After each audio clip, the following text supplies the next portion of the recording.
Hi everyone, welcome to our environmental justice presentation with Varsha the Marsha, Luana the Panda, Afreen the Bean, Maddie the Laddie, and Michaela the Playa. So first, what is it? So environmental justice is basically the fair treatment and involvement of people of all color, race, origin, or income, and that's taking into respect of the development, implementation of all of the environmental laws and regulations. So Robert Bullard was kind of like the so-called father of environmental justice, and so he was the author of many books that talked about sustainability, environmental racism, community and many more. And so he was also the leading campaigner against environmental racism. He started his studies in several small communities, starting in Virginia, and they were mostly like low-income communities. So now we are moving on to talk more about the environmental justice movement itself. So first off, I think it's important to reframe our thinking into how the environmental justice movement works. So this is a quote from Bullard himself, which was a reading in my environmental justice class. So it states, "The question of environmental justice is not anchored in a debate about whether or not decision makers should tinker with risk management. The framework seeks to prevent environmental threats before they occur." So this is alluding very much to the precautionary principle. Oftentimes our state and government operate on more of a reactionary state of mind, where if there is a pollution leak or oil spill or wildfire that happens, then we just react to it rather than really trying to mitigate the causes and stopping that before it happens. So environmental justice is really trying to stop the injustices before they occur. So if you didn't know, the environmental justice movement emerged from local struggles, not mainstream environmental groups. So most of the environmental justice groups are very locally, regionally based without a huge national center. So there are also roots in other movements such as the Native American, African American, Chicano, and Latino movements.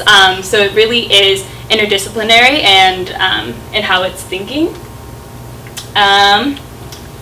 And the movement also focuses on community-based participatory research. So this approach to research is really about democratizing how research is collected and analyzed. So it is the people who are affected who are understanding the risks that they're facing and doing something about it. And this is one last point that really stood out to me from a presentation I went to on environmental justice, where a man was talking about his environmental justice community in a low-income inner city in the LA area. And after he finished speaking, he was like, "So I'll take questions and comments if you come up to me, but please don't. If you're just one of those kids coming from like a privileged background and just coming up to me being like, I feel so bad, like how can I help? Please just stop and reflect and think about what you're asking of me, because it's not his responsibility to find other ways for other people to help." So I think really the message that he was trying to send is that when we're thinking about environmental justice, think back to your own local communities, think about what you can do there, and that's the greatest way that you can enact change.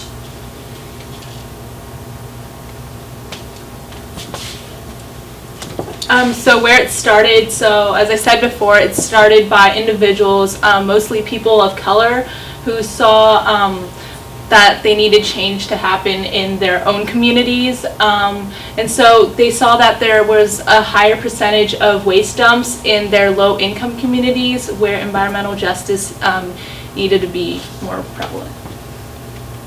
Okay, so as we mentioned before, what changes an injustice, which we're going to go over later, to a movement is whether or not there are people trying to stop it from happening. And there are a lot of examples of this. One example is in the San Joaquin Valley. In the 1960s, Cesar Chavez and the Latino community of farmers, they fought for workplace rights, and they also fought against harmful pesticides. And another example is in Houston, Texas in 1967, when the African American the African American community fought against a garbage dump that had already taken the lives of 2 children. And another example is in West Harlem, New York City in 1968, when there was a sewage treatment. They protested against a sewage treatment in a community. It was unsuccessful, but it was also an example of how people were acting. And one of the biggest examples is in Afton, North Carolina in 1982. In Warren County, a community of colored people, they protested against 6,000 truckloads of soil with toxic PCBs that the government was going to dump in that area. And although like 500 people were arrested and this was unsuccessful, this was the movement that got the most national attention and really pushed people to pay attention to what's happening in these communities, especially that colored people are acting on it. It's not just the majority, it's like the minor community, the underprivileged people who are acting on it, and then they're trying to improve their own communities. So that really spurred national attention. And there are a lot more examples, but we're also going to talk about injustices that are not addressed later. So we talked a lot about how the environmental justice movement happens a lot in smaller communities and in smaller regions. However, we were also interested in how the federal government was going to react to the environmental justice movement through policy and implementation.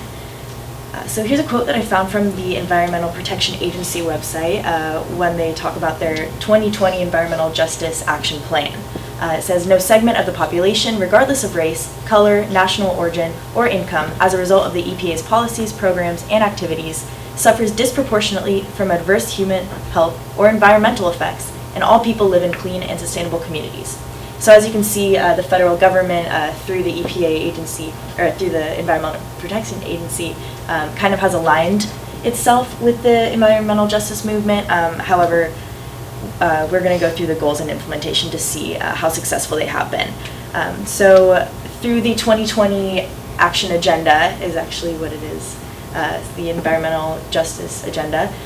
They want to provide equal protection from environmental and health hazards, as well as provide equal access in order for all citizens to have a healthy environment to work in, to learn in, and to live in. They are taking strides to engage with communities as well as stakeholders in order to create conversations about the environmental justice movement and about the environmental injustices that we have in the nation.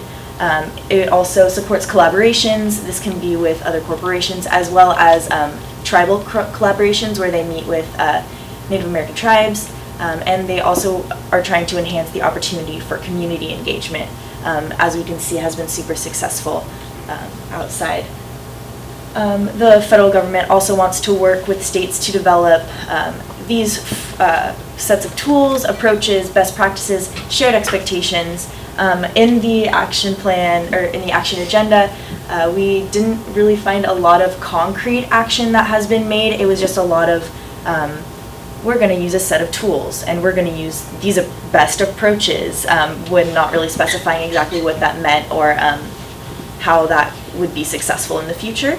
And then, so it did outline a systematic two-phased approach to achieve progress through 4 key areas, one being lead, drinking water, air quality, and hazardous waste sites. However, I will repeat myself again, we didn't really find any concrete like policy or anything really besides these kind of goals that they had. Alright, so now on to a specific or a couple of specific cases of environmental injustices. So the first thing we have is Flint, Michigan, which I'm sure you've all heard of, but just a quick summary on the issue. Essentially, in 2014, the state emergency manager decided to change their water supply to the Flint River in order to save money and cut costs. However, the Flint River was not properly treated, and that led to a lot of lead and other kinds of toxic materials going into the water. And residents immediately noticed, obviously, their water was a different color. So they looked at it and they started complaining to state officials and to their city council and everything. However, their complaints were constantly dismissed and no one really took them seriously. And so to go a little bit more onto the types of specific injustices that occurred in Flint, Michigan. So one of the examples is distributive injustice, And this occurs when there's an overrepresentation or a high concentration of either people of color, or in Flint, Michigan's case specifically, poorer people or low-income people, having in a space that suffers from environmental contamination. And another part of distributive injustice is the fact that the government was really slow to respond in their case, and only after 2 years did the government actually step up and say, oh, there was an issue there. And then also procedural injustice. So this relates to the fact that the Flint, Michigan people didn't really have a voice. The emergency manager that was kind of setting up this thing didn't really give them a representation. They didn't really have like a poll or anything, and he didn't really get the community involved, as well as the fact that he didn't live in the community, and thus he didn't really know what was going on. He didn't really feel accountable for what was happening in the area. Also, the corrective injustice. So this kind of deals with the fact that even now there's still really a lack of repair or compensation either for the health for these people. So that kind of deals with corrective injustice. And then on a more international scale, so that was just in the US, but this kind of occurs globally. So one big example of that is more developed countries exporting their waste to lower developed countries. So US does this a lot, as well as UK, Australia, and a couple other bigger countries. They essentially ship off a lot of their waste to countries like China, Singapore, Thailand. And essentially what happens is we use a lot of this waste, we consume a lot of this waste, but we don't have proper facilities in these MDCs or in the US to really take care of it. So we just kind of ship it off and don't really worry about it. But obviously these people have to sort through the waste and handpick through the waste. So it leads to a lot of health hazards and other issues that go on in these lower developed countries, which is a huge environmental injustice. And this disproportionately negatively affects poorer countries. And then another interesting thing was that this also specifically relates to e-waste, which is kind of more prevalent. And essentially the United Nations reports that only 16% of the world's e-waste is actually sanctioned by government regulations, and the rest of it is kind of like under the covers, and people like in countries like China and Ghana, they ship it to these ports, and people just kind of show up to these docks and informally buy this waste, and they kind of sacrifice their health and they're exposed to more toxic waste in hopes of making like extra buck or two for this e-waste.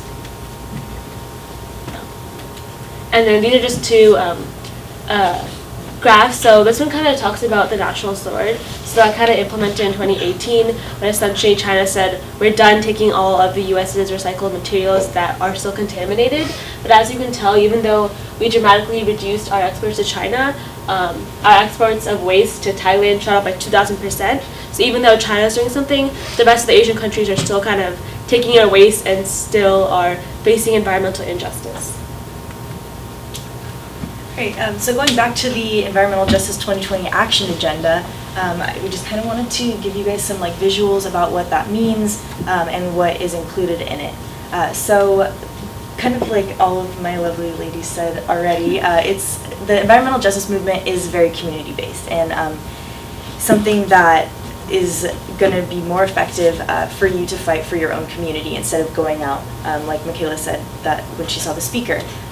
So this is an interesting find, the 2020 Action Agenda, because although the quote at the beginning may have seemed that the ideas aligned with the environmental justice movement and the federal government, we can't guarantee that it does, especially considering that the current administration has been so hesitant to even accept climate change or even recognize it as being real. So there are a couple questionable things about the EPA's agenda, especially considering that they're supposed to reach these goals by 2020, and it's 2019, almost halfway through. So yeah, if you can see here, they do have different goals, things that they want to focus on, such as rulemaking, compliance and enforcement of those rules, working with federal agencies, working with state governments, community governments, and then working to improve drinking water, air quality, hazardous waste, and lead. So, one more visual for you here. So the key areas and the lead EPA offices are basically just the same thing as last time, just kind of an organizational these are the offices that they have come in contact with to find their research and to discuss. And another thing I thought was really interesting about the EPA's action agenda is they're trying to be as accountable as possible. So for all these different rulemaking, they have a specific region and a specific person that you can reach out to see, to kind of keep them accountable for what they're doing. And in addition to the key areas, they also try to actively engage with the community. So they have public comments in 2015 of May and also 2016 of August, I believe, that they asked the public for feedback during the drafting of the agenda. They also, I thought was really cool, they asked federally recognized tribes about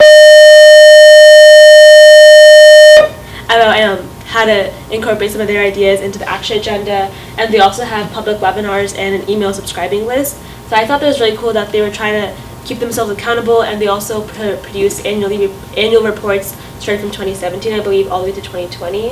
And they do have future goals, but like Maddie was saying, some of the stuff on the website was a little hard to access, and we couldn't really find a lot of concrete information about the EPA's action agenda. Thank you.